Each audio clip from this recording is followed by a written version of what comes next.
Uttar Pradesh, Mr. Akhilesh Yadav, who will be in conversation with Barkha Dutt, consulting editor, NDTV.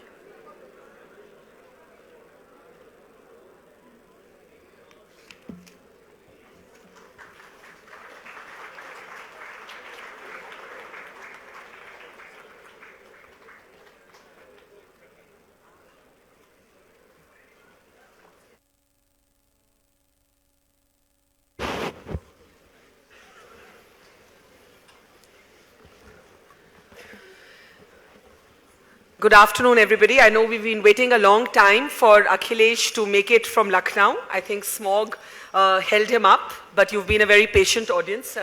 बहुत लोग आपका बहुत घंटे से इंतजार कर रहे हैं, and we're finally here. So let's have a round of applause because many other politicians by now would have cancelled, and I'm glad that you finally made it. I think it can be safely said that the UP election has never been as critical as determining the next phase of national elections as it will be this time. The election is being held against the backdrop of demonetization, of perhaps unprecedented speculation as to how this will play out electorally on the ground. And of course, UP has always held the key in some ways to Delhi and what happens at the center. Akhilesh ji, सबसे पहले मैं आपसे पूछूंगी कि आप ये मानेंगे कि ये जो चुनाव है, जो होने जा रहा है उत्तर प्रदेश में, ये एक तरह से बाकी चुनावों से अलग है, इसकी अहमियत ज़्यादा है, इसका नेशनल इम्पैक्ट और जो इसमें स्टेक्स हैं, नेशनल स्टेक्स, वो बहुत ऊंचे हैं। आपने एकदम ठीक किया और कहा भी अच्छा कि यूपी का चुनाव इस बार अलग होगा। मैं भी यही कहता हूँ क्योंकि यूपी का चुनाव अलग इसलिए होगा कि दोबारा समाजवादी पार्टी की सरकार उत्तर प्रदेश में बनने जा रही है। ये तो सभी नेता कहते हैं, सब नेता कहते हैं, आप देखिएगा हमारी ही सरकार बनने जा रही है। सब नेता कहते होंगे, लेकिन वो नेता शायद नहीं कहते होंगे जिन्होंने जनता को उलझा दिया, जनता को परेशान कर दिया। वो शायद नहीं कह पाते होंगे। वो भी लोग नहीं कह पाएंगे जिनके लोग बोलते ही नहीं हैं। लखनऊ में तमाम चीजें ऐसी हैं जो बोलती ही नहीं हैं। किस पार्टी की बात कर रहे हैं आप? मैं समझता हूं यहाँ जितने लोग बैठे हैं दोनों पार्टियों को समझ गए। एक वो पार्टी जिसने लाइन में लगा दिया लोगों को।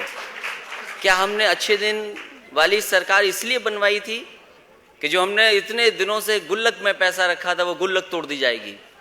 बताओ कैसे अच्छे दिन वाले लोग हैं ये जिन्होंने गुल्लक तोड़वा दी। पर आप उनके बारे में ये तो नहीं कह सकते कि वो बोलते नहीं है, तो आपका बीजेपी से तो जिक्र नहीं है। बीजेपी तो बहुत बोलती है। वो दूसरी पार्टी है जो बोलती नहीं है, क्योंकि जो हाथी मैंने देखे लखनऊ में, और वो हाथी ऐसे हैं, पिछले 9 साल से मैं देख रहा हूं, मतलब 4 साल 4.5 साल मेरे हो गए, लगभग 5 साल उनके।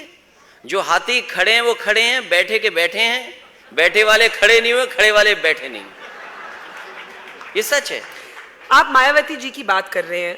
लोगों को तो ये उम्मीद थी कि शायद जैसे बिहार में हुआ कि लालू जी और नीतीश जी इकट्ठे आ गए, क्या पता एक दिन ऐसा भी हो कि हाथी और साइकिल साथ साथ चलने चले। देखो, मैंने उन्हें बहुत सम्मान दिया। हाथी साइकिल की बात ही नहीं रही, हम उससे बड़ा रिश्ता बना लिया।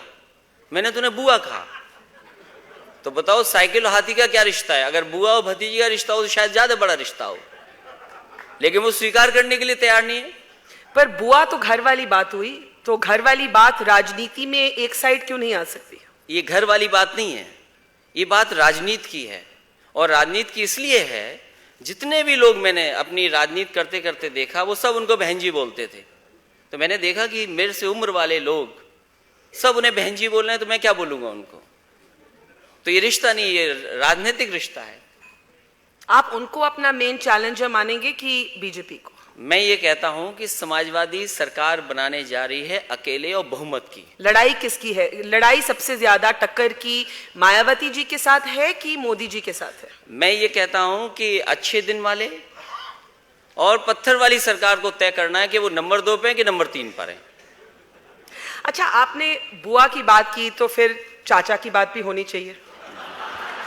और फिर जब अगर चाचा की बात कर रहे हैं आप, तो अंकल की भी बात होनी चाहिए। अंकल, वैसे अंकल का जिक्र of course is to Amar Singh, and I must tell you, पूरी सुबह आपकी इंतजार करके गए हैं यहाँ पर।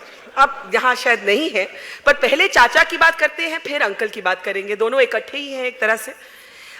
To see a party at war with itself, जैसे लगा कि परिवार में एक झगड़ा है जहां पर आपको खुली छूट नहीं दी जा रही as chief minister, because your uncle Shivpal Yadav, the चाचा इन क्वेश्चन, आपको एक तरह से कंट्रोल कर रहे थे और आपके फादर ने आपकी साइड ना लेते हुए उनकी साइड ली।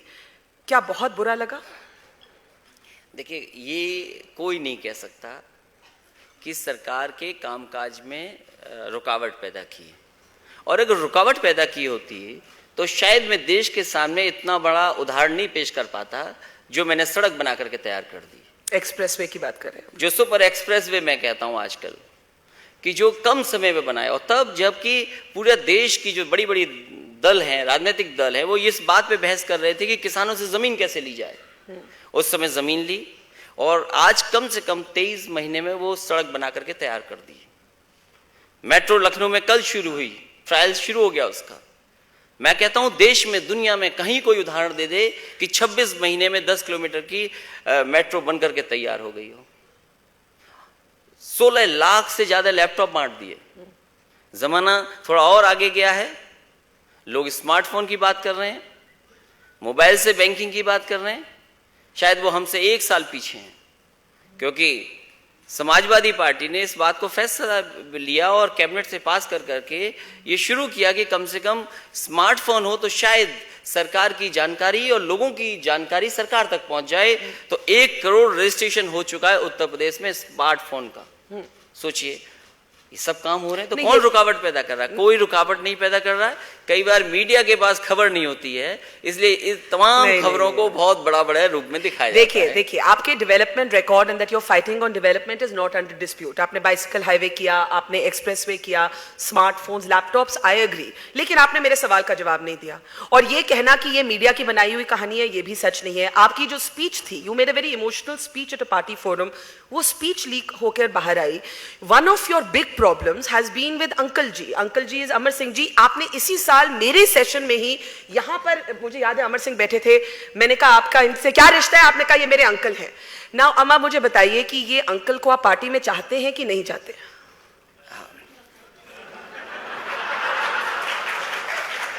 वैसे एक बात है, अगर अंकल सामने होते तो मैं बहुत अच्छा जवाब देता। चलिए, वो देख रहे हैं, टीवी पे देख रहे हैं, प्लीज जवाब दीजिए।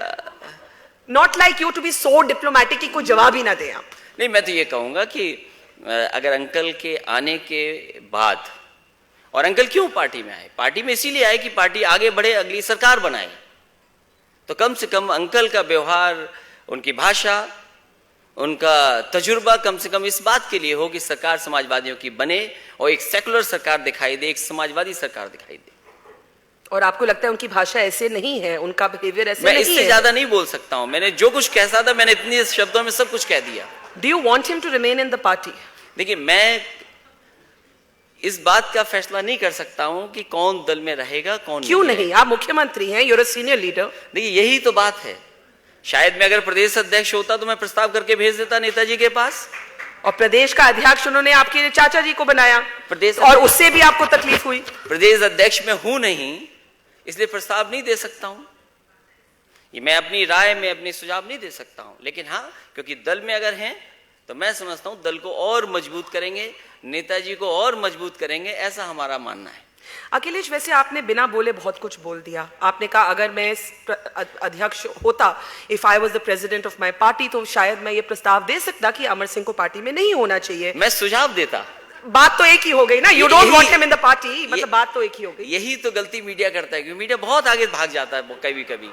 लेकिन मैं तो कुछ और पूछने चाह रही थी। मैं ये पूछना चाह रही थी कि डज इट फील क्लॉस्ट्रोफोबिक? एक तरह से एक घुटन होती है कि मैंने काम किया, मैं काम करना चाहता हूं, I want to take action against corrupt ministers like Gayatri Prajapati, I want to assert my authority as elected chief minister, लेकिन अध्यक्ष मेरे चाचा जी को बताया जाता है, जो मैं मंत्री के खिलाफ एक्शन लेता हूं उनको रीइंस्टेट करा जाता है, जो मैं करता हूं वो डिसीजन रिवर्स हो जाता है, वो भी बाय माई फादर, तो मैं कुछ कह भी नहीं पाता। It must feel very difficult. देखिए, राजनीति में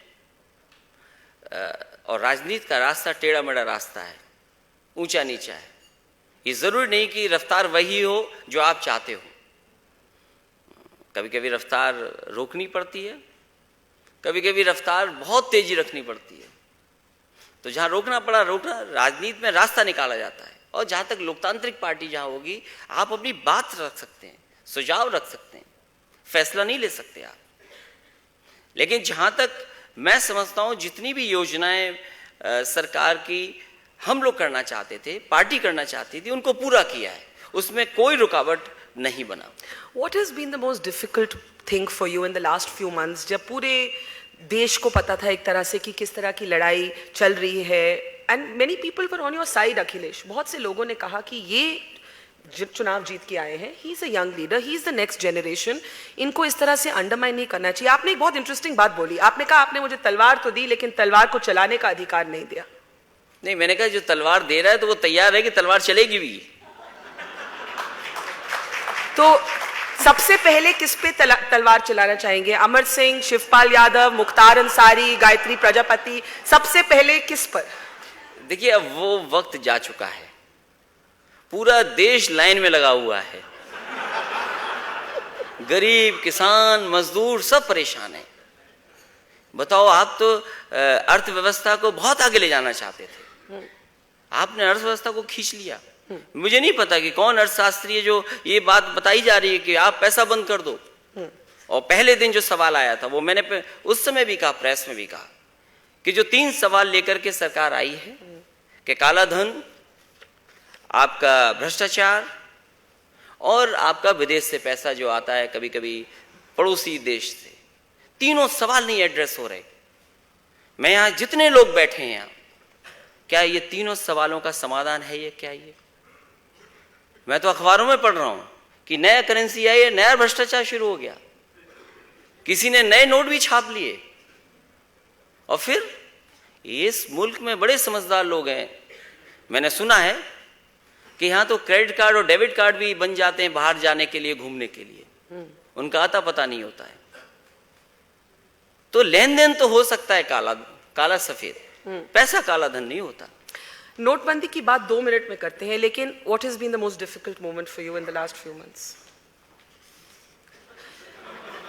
टेंशन तो रही होगी। एक इंटरेस्टिंग पार्टी वीडियो आया, उसमें आप थे, आपकी वाइफ डिम्पल थी, there was a family portrait of the Yadavs, Mulayam Singh ji, Netaji नहीं थे, चाचा जी नहीं थे, अंकल नहीं थे उस वीडियो में। मुझे खुशी है इस बात की कि सबसे पहले वो वीडियो आपके चैनल पे आया। और मुझे ये भी पता है कि जिसने भी वो वीडियो देखा सबको पसंद आया। So you're making quite a statement there that this is the future of the Samajwadi party. अच्छा, ये बताइए, मोदी जी से आपकी मुलाकात हुई सेंट्रल हॉल में, क्या चाय पे चर्चा हुई उनके साथ? चाय तक नहीं रुक पाए। हाँ, लेकिन मैंने अपना जो सुझाव था वो जरूर दिया उनसे कि लोग तकलीफ में, परेशानी में। तो क्या बोले वो? माने, इस बात को माने कि did he acknowledge that there is hardship? मैं समझता हूं उन्होंने जो बात कही वो ये कहा कि चीजें ठीक हो जाएंगी और टेक्नोलॉजी का इस्तेमाल लोगों को करना चाहिए। लेकिन लोग तैयार हैं टेक्नोलॉजी के लिए, ये एक बड़ा सवाल है। आप चाहते हैं कि बटुआ हट जाए, आपके टेलीफोन से बैंकिंग शुरू हो जाए, कैसे संभव है? यहाँ लोग जानते ही नहीं बहुत सी चीजें। मुझसे पूछा, मुंबई में मैं जब गया, मैंने लैपटॉप बांटा था, बोले ये बताओ यूपी से आप मुख्यमंत्री हैं और आपने लैपटॉप बांट दिया, लैपटॉप चार्ज कैसे करोगे? मैंने कहा बिजली आती है वहां। और मैंने कहा आप यूपी को जानते ही नहीं हो, हमारे यहां तो लोग ट्रैक्टर से मोबाइल चार्ज कर लेते हैं। तो अभी देश में क्या होना चाहिए था, जहां लोग खुश ज्यादा होते हैं, जहां लोगों को मौका ज्यादा मिलता है खर्च करने का, मैं समझता हूं वहां की अर्थव्यवस्था बेहतर होती है।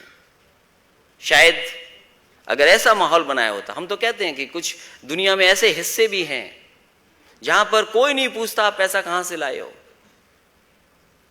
कितना भी खर्च कर दो, टैक्स हॉलीडेज भी हैं, तो हम तो कहेंगे हमारे 2 नदियां हैं, यमुना और चंबल, उसके बीच का इलाका बहुत खाली पड़ा है, कम से कम वो सुविधाएं दे दो वहां पर, तो शायद वहां भी चमक धमक दुनिया के दूसरे हिस्से में वो शायद वहां आ जाए। क्या आप कहते हैं कि डिमोनेटाइजेशन या नोटबंदी जिसको कहते हैं वो एक चुनावी मुद्दा बनेगा इस चुनाव में? क्योंकि बीजेपी का कहना है कि एक्चुअली जो गरीब आदमी है वो खुश है, और वो खुश इसलिए है क्योंकि पहली बार एक समानता आई है गरीब और मिडिल क्लास और अमीर में। सभी को लाइन में खड़ा होना है आज। बड़ा आदमी मैंने एक भी नहीं देखा, ये अलग बात है। पॉलिटिकल लोग तो गए, मुझसे भी लोगों ने कहा कि आप भी चले जाओ। मैंने कहा ये काम हो चुका है, मैं नहीं कर पाऊंगा। आप राहुल गांधी की बात कर रहे हैं? नहीं, मैं किसी के लिए नहीं वो कह गए थे रहा। लाइन में। मैं किसी के लिए नहीं कह रहा, लेकिन बड़े लोग नहीं कहे। यहाँ जितने लोग बैठे हैं वो जानते होंगे कि बैंक सुविधा कभी कभी घर में भी दे देती है। अगर आप उनसे अच्छा बिजनेस करते हो, उनके बैंक में अच्छा पैसा जमा करते हो, तो जरूर नहीं आपको बैंक में जाना पड़ेगा। वो शायद आपके घर आएंगे, जो आप कहोगे वो करेंगे। ये तो सुनने को मिलता है, देखने को मिलता है। जो नोटबंदी से नुकसान ये हुआ है, दूसरे दल के लोग कुछ भी कह सकते हैं। मैंने ये कहा कि लोकतंत्र में जो जनता को दुख देता है, उसको जनता जब मौका मिलता है तो अपना गुस्सा भी दिखाती है। इसलिए लोकतंत्र में कोई दबाव से कोई चीज हो जाए वो शायद स्वीकार नहीं जनता जल्दी करती। अच्छा, एक बात बताइए, ये आपने कहा ये जो चुनाव है, you want to be known as a person who represents development, तभी आपने बाइसिकल हाईवे, लैपटॉप्स, एक्सप्रेसवे की बात करी। लेकिन दूसरी ओर ये कंपेटिटिव राम पॉलिटिक्स क्या चल रहा है? एक तरफ बीजेपी तो बात करती है मंदिर की, आप बात करते हैं एक रामायण थीम पार्क की, ऐसा क्यों? देखिए, अगर एक्सप्रेसवे और लैपटॉप्स और स्मार्टफोन्स पे चुनाव जीतना है तो राम को पॉलिटिकल मुद्दा तो मत बनाइए। देखिए, कभी कभी ये भी कहा जाता है कि पॉलिटिकल लोगों को जानकारी नहीं होती पूरी। मैं तो कई बार ये कहता हूं कि पत्रकार साथी भी पूरी जानकारी नहीं रखते। अगर हमने थीम पार्क बनाया है तो केवल भगवान राम के लिए नहीं। आप देखिए वृंदावन में क्या काम चल रहा है, जो परिक्रमा लोग करते थे उनके लिए क्या नहीं किया। और फिर हमारे यहाँ जहाँ डाकू रहते थे किसी जमाने में, अभी सुना है तस्वीर छपी थी मध्य प्रदेश से, मलखान सिंह कुछ पैसा लेने गए थे, वापस कराने, सुना है। वो इलाका किसी और चीज के लिए फेमस था, वहां लाइन सफारी बनाई है, थीम पार्क बनाया है। के आसिफ साहब की फिल्म यहाँ जितने बुजुर्ग लोग बैठे हैं उन्होंने तो देखी ही होगी, नए लोग जो हैं वो शायद देखे होंगे उस फिल्म को भी। मुगल आजम, के आसिफ साहब वहां पे थे, तो मैं उनके लिए भी एक थीम पार्क और स्टोरी से रिलेटेड चीजें बना रहा हूं। आगरा में मान लीजिए मुगल म्यूजियम बन रहा है, क्योंकि जो टूरिस्ट आता है जरूर नहीं कि पूरा देश घूमे वो, लेकिन मुगल म्यूजियम के माने वो तमाम चीजें जो उस पीरियड की थी वो एक जगह देख सकते हैं। तो केवल एक बात कहना कि रामायण थीम पार्क बना रहे हैं, चित्रकूट में जो हम काम कर रहे हैं वो नहीं बताया गया। बटेश्वर जो सब लोग जानते हैं, वहां से होकर के साइकिल बाइसिकल हाईवे जा रहा है। तो जो नई चीज कर सकते थे, जो लोगों के लिए हो सकती थी, वो हमने सरकार में किया। ये नहीं किया कि केवल रामायण के लिए किया। ये अलग बात है, यूपी में तो सब भगवान है, मथुरा भी है, और जो लोग राजनीतिक लाभ उससे उठाना चाहते हैं, मैं समझता हूं यूपी तैयार है। इस बार राजनीतिक लाभ वो नहीं उठा पाएंगे। यूपी की बात की और चुनावों की बात की तो गठबंधन का तो पूछना ही सवाल बनता है। अब आप जानते होंगे एक प्रशांत किशोर हैं, आप जानते हैं, मिले कभी उनसे? उनका short form PK. So PK met Netaji and Amar Singh ji uncle.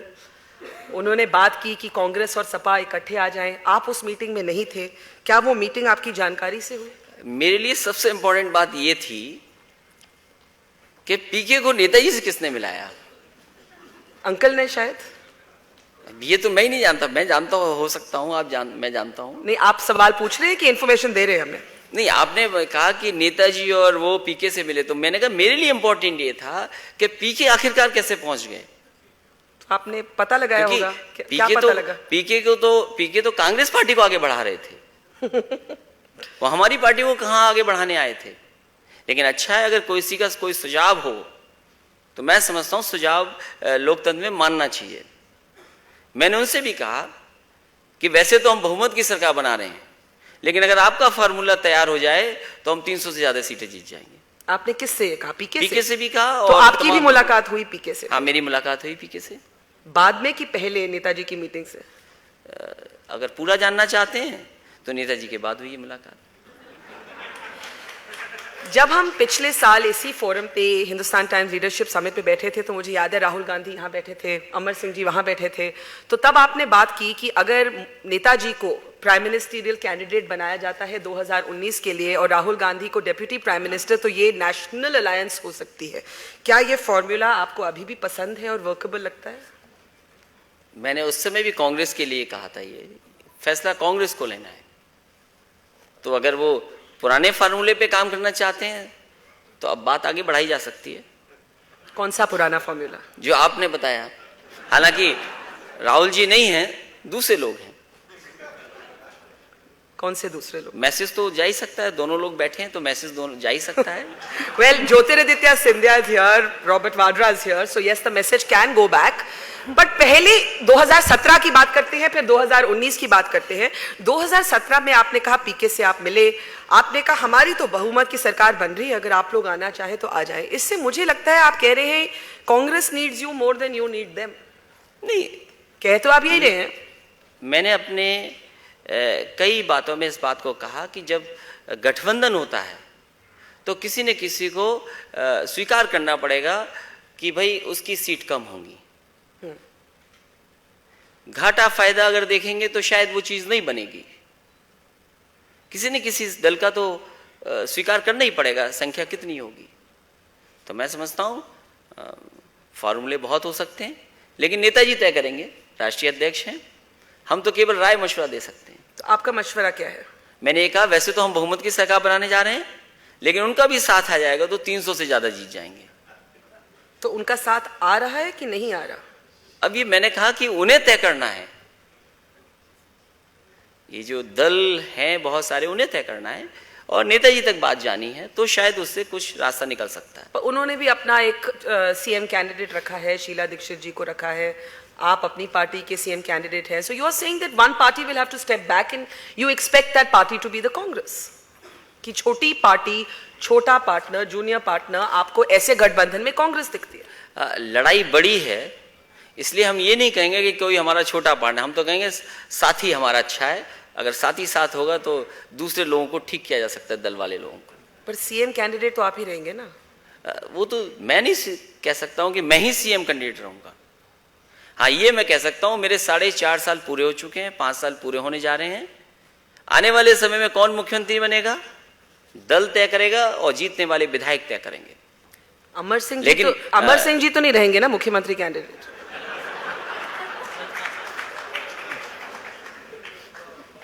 वैसे ये बहुत बड़ा सपना है। उनका कि आपका?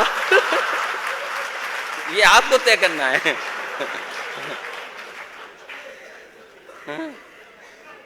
वापस आती हूं on the issue of authority and then we'll start opening it up for questions. The authority of being a chief minister. आपने कहा अगर मैं अध्यक्ष होता तो मैं ऐसा करता, वैसा करता।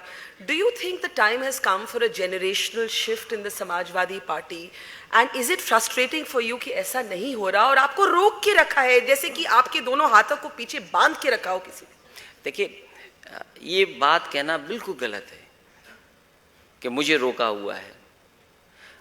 ये जिम्मेदारी हमारी है और कम से कम नई पीढ़ी के लोगों की जिम्मेदारी ये बनती है कि अपने लोगों को समझाना है कि इससे कितना लाभ होगा, फायदा होगा।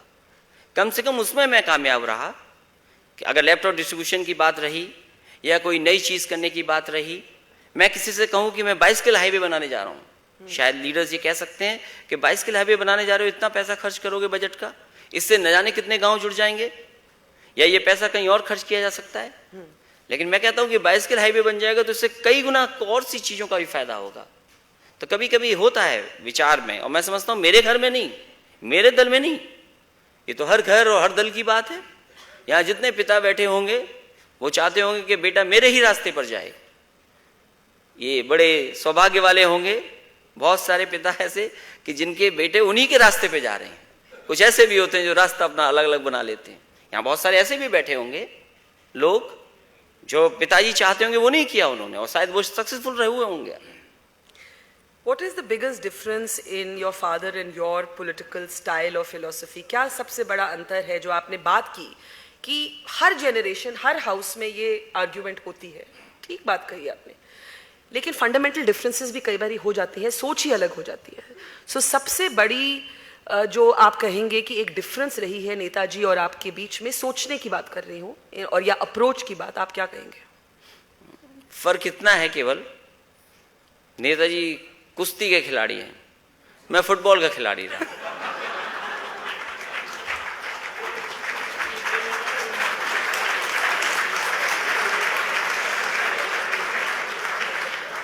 अच्छा, you have so many new generation ideas, bicycle highways, laptops, smartphones, football. आपके स्टेज पर should you be believing in the superstition कि नोएडा नहीं जाना चाहिए कभी? मैंने कहा कि मैं 2017 में नोएडा आ रहा हूं। 2017? अब समय कितना बचा है? 5 महीना। But why this? ये क्या कहानी है नोएडा की? मुझे लगता है ये अधिकारियों ने बनाया ये सब। You're blaming your bureaucrats for this also? इसलिए कि कोई चीज जानकारी में मुख्यमंत्री की ना आ जाए। Okay, let's take a few questions. I'll call out your name. Please keep your questions short. Ashok Kapoor. Ashok Kapoor. Yes, please.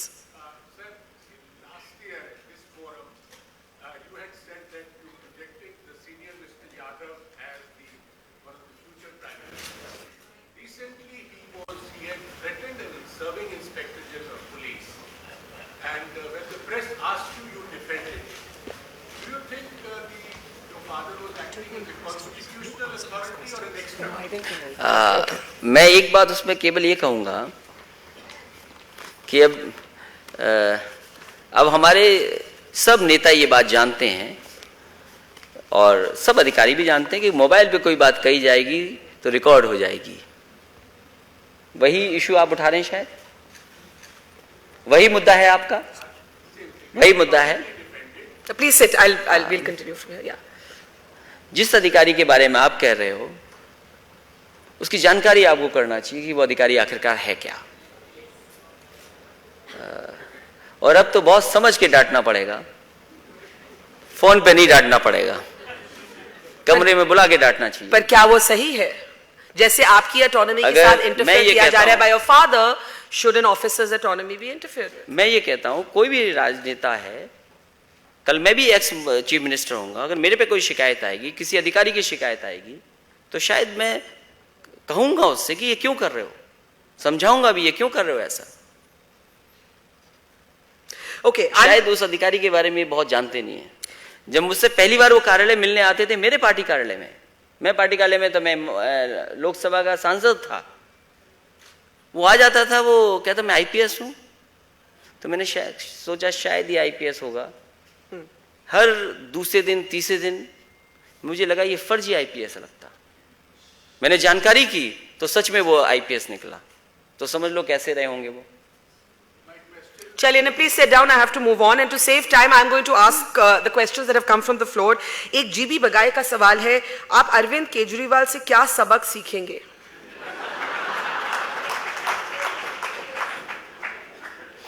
Arvind Kejriwal ji बहुत फास्ट नेता हैं, वो हर मुद्दे पे लड़ जाते हैं। वो फुटबॉल खेलते खिलाड़ी हैं कि रेसलर हैं? लेकिन कम से कम दिल्ली के लिए कुछ अच्छा काम कर रहे हैं। और मैं किस लिए कह रहा हूं कि ये राजधानी है, और राजधानी में कम से कम लोकतंत्र में ऐसा व्यक्ति होना चाहिए जो कभी कभी रोकते रहे चीजों को, लोगों को। पर अरविंद केजरीवाल की जहां बात उठी, ममता बनर्जी भी आई थी लखनऊ, क्या हम मान सकते हैं कि एक non Congress non BJP front बनाने की फिर कोशिश की जा रही है, और उसमें आप किसका रोल देखते हैं? क्योंकि ऐसा लगता है कि नीतीश जी और लालू जी के बीच में भी कुछ तनाव है बिहार में। नीतीश जी ने अलग पोजीशन लिया है डिमोनेटाइजेशन पर, Mamata Banerjee seems to be leading the front. ऐसा लग रहा है that all of you are fighting for who will be the main opposition to the BJP. BJP वो तो ऐसे पिछली बार जनता को गुमराह कर दिया, कभी कभी जनता को समझाने से नहीं बहकाने से वोट मिल जाता है, शायद बीजेपी को उसका लाभ मिला।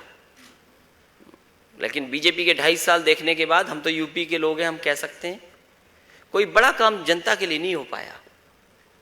तो शायद जनता ने जिस मकसद से उन्हें चुन करके इतना बहुमत दिया था, आने वाले समय वो बहुमत ऐसा नहीं मिलेगा, और कहीं ना कहीं राजनीति वो रास्ता निकालेगी कि जहां पर कोई ना कोई ऐसी सरकार बने जो इनसे अलग होगी। कितनी यूनिटी है ऑपोजिशन में? मैं इसलिए पूछ रही हूँ क्योंकि दीदी ने एक एलिगेशन किया बंगाल में कि आर्मी भेज दी गई।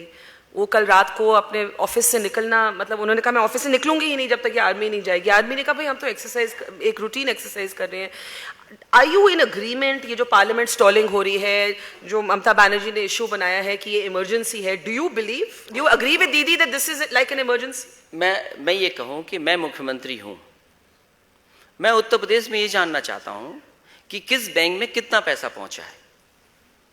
क्या ये जानकारी नहीं मिलेगी मुझे? मैं तो आपसे पूछना चाहता हूं। और अगर कहीं हस्तक्षेप होता बिना स्टेट गवर्नमेंट की जानकारी के बहुत सी चीजें हो जाएं, तो मैं समझता हूं ये स्वस्थ लोकतंत्र नहीं है। ये स्वस्थ लोकतंत्र नहीं है। Would you use the word she has? जब उन्होंने कहा ये इमरजेंसी है, Would you use मैं that? समझता हूं ममता जी जो कर रही हैं या जो आवाज उठा रही, ठीक बात है, कम से कम स्टेट गवर्नमेंट की जानकारी में तो हो। मान लीजिए पैसे वाला ही सवाल है, झगड़ा हो गया, लाइन में लोग लगे हैं, लाठी चला दी पुलिस ने। मैंने पुलिस से कहा ये बताओ नाराजगी केंद्र सरकार से है, तुम लाठी चला करके ये गुस्सा हमारी तरफ क्यों ला रहे हो? मैंने उस कप्तान को सस्पेंड कर दिया। मैंने कहा लोग वैसे ही परेशान है लाइन में लग करके, और तुम इन परेशान लोगों को परेशान और कर रहे हो। तो मैं जानना चाहता हूं केंद्र सरकार है, हम भी सहयोगी हैं, देश आगे बढ़े, देश सुरक्षित हो, देश में व्यापार बढ़े, कारोबार बढ़े, तो हम भी तो मदद करना चाहते हैं। तो मैं समझता हूं ममता जी जो सवाल उठा रही हैं वो ठीक सवाल उठा रही हैं, उनकी जानकारी में चीजें आनी चाहिए। मान लीजिए कोई आतंकवादी पकड़ा जाए किसी जिले में और मुख्यमंत्री को ना पता हो, लेकिन वो रूट ऐसा हो किसी प्रदेश देश से पकड़ें और घुमा करके और गिरफ्तारी आपके प्रदेश में दिखा दें, तो क्या जवाब दोगे आप? कई घटना यूपी में भी हुई। शायद मैंने उस बात को नहीं कहा, इसलिए नहीं कहा कि देश की सुरक्षा का मामला रहा होगा। कोई व्यक्ति हो यूपी में, उसको दिखा दिया गिरफ्तार हुआ है, तो यूपी को तो वैसे ही बदनाम कर रहे हैं लोग, और टीआरपी की वजह से तो लोग टीवी के माध्यम से यूपी को जानते हैं। यूपी आगे कहां देखा कई लोगों ने। सुनील शर्मा का सवाल है, टिकट कौन बांटेगा चुनाव में, अखिलेश यादव या शिवपाल यादव? की एक और हम राउंड ऑफ इनफाइटिंग देखेंगे कुछ महीने तक? मुझे कई लोगों ने समझाया और मैं इनकी बुजुर्ग लोगों की राय मानता हूं। उन्होंने ये कहा कि अर्जुन की तरह आपका निशाना एकदम सरकार पे होना चाहिए। मैं उनसे सहमत हूं, हमें सरकार बनाना है। जो राय जो सुझाव होंगे मेरे, मैं राष्ट्रीय अध्यक्ष नेताजी को दे दूंगा, उसके बाद जो फैसला नेताजी का होगा मैं मानूंगा।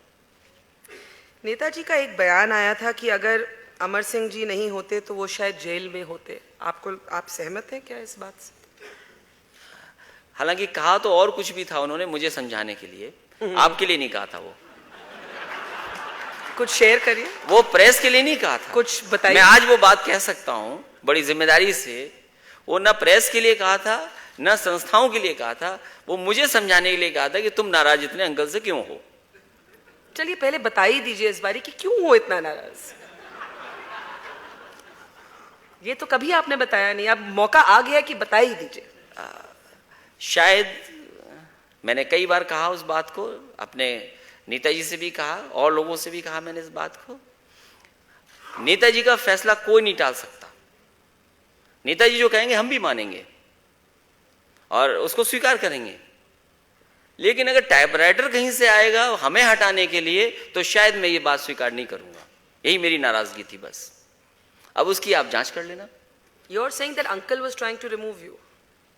मैं ये नहीं कहता हूं, आप कहे तो मैंने ये कहा कि नेताजी जो कहेंगे वो मैं मान लूंगा, और सच भी यही है।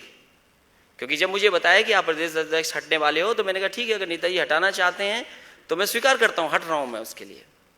लेकिन अगर कोई मेरी चिट्ठी टाइप करने के लिए टाइपराइटर मंगाएगा कहीं से, तो शायद मैं उस बात को स्वीकार नहीं करूंगा।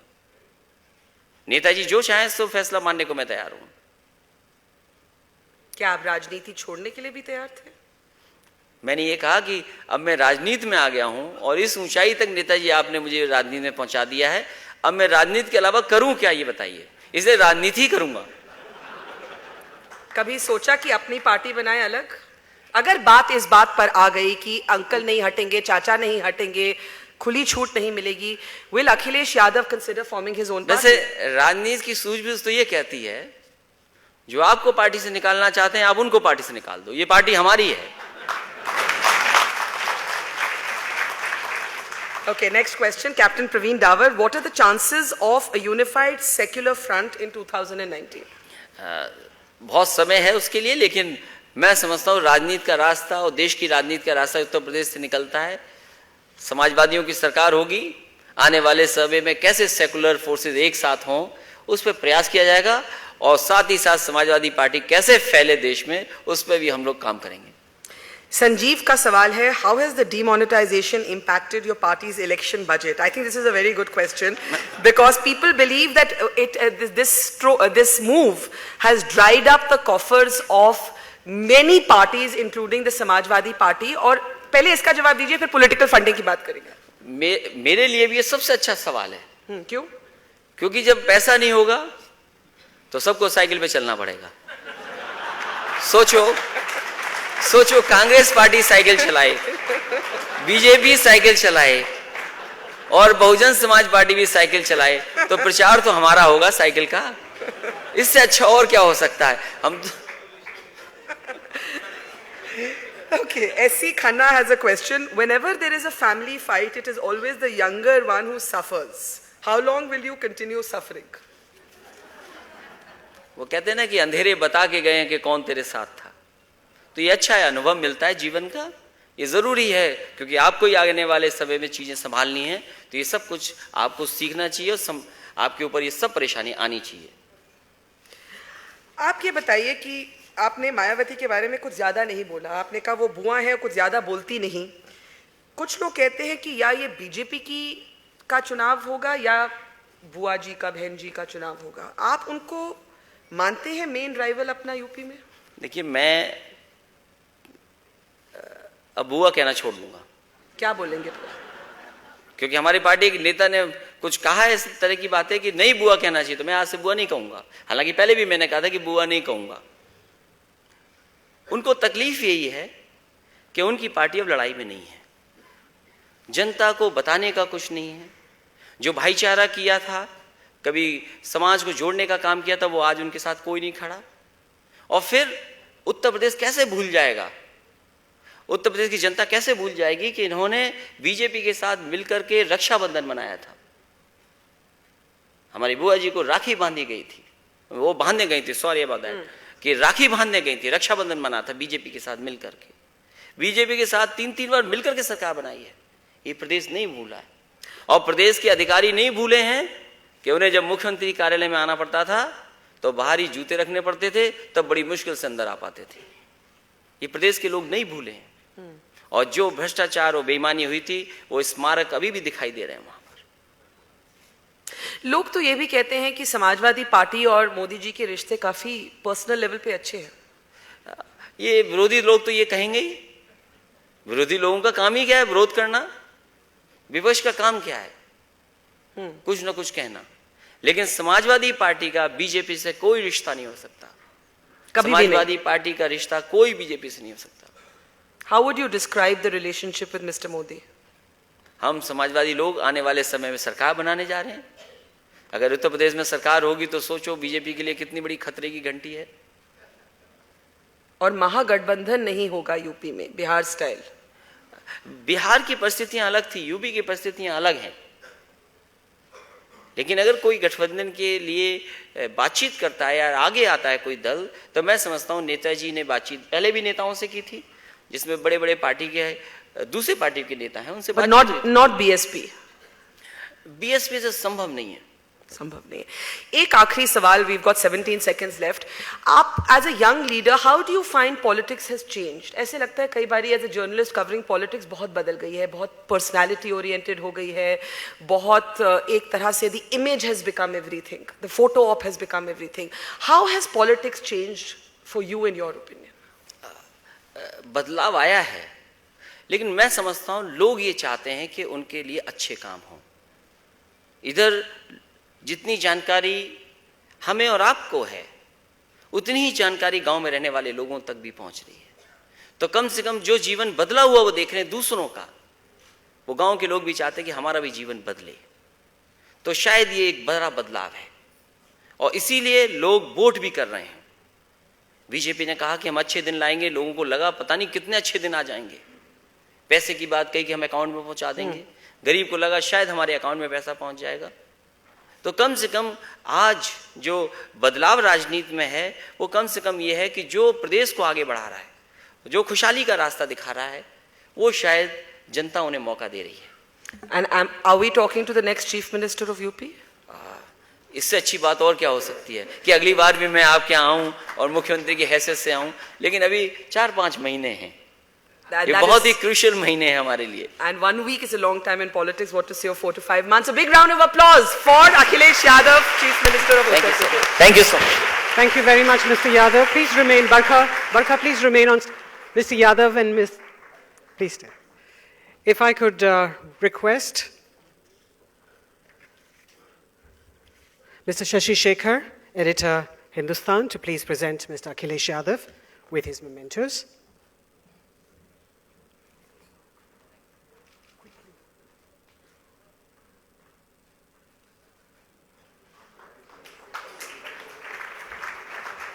Thank you very much.